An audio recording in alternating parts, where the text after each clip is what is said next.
না হয়, ঠিক আছে? আর ভালো করে পড়াশোনা করতে হবে, এটা হচ্ছে সবার শেষ কথা।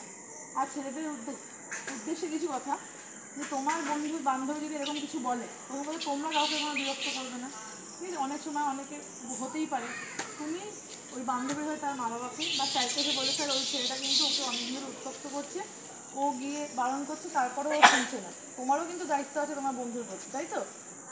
কারণ তোমারও একটা ছোটো বোন থাকতে পারে, বা তোমার দিদিও কেউ যদি বিরক্ত করে তখন তোমার রাগ হবে তো?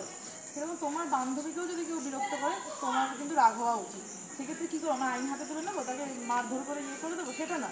যদি আমার প্রিভেনশনের জায়গা থাকে, যে আমি, তুমি কী করলে লোকাল সিভিক যে দাদা আছে তাকে বলতে পারো, বা তোমার এলাকায় ভিলেজ পুলিশ আছে তাকে বলতে পারো, তোমার প্রাইভেট টিউটরকে বলতে পারো, মাকে বলতে পারো, বাবাকে বলতে পারো, স্কুল শিক্ষককে বলতে পারো, কিন্তু কোথাও না কোথাও হেল্প চাইতে হবে। নিজে থেকে হাত করে আইন করে নেওয়া যাবে না।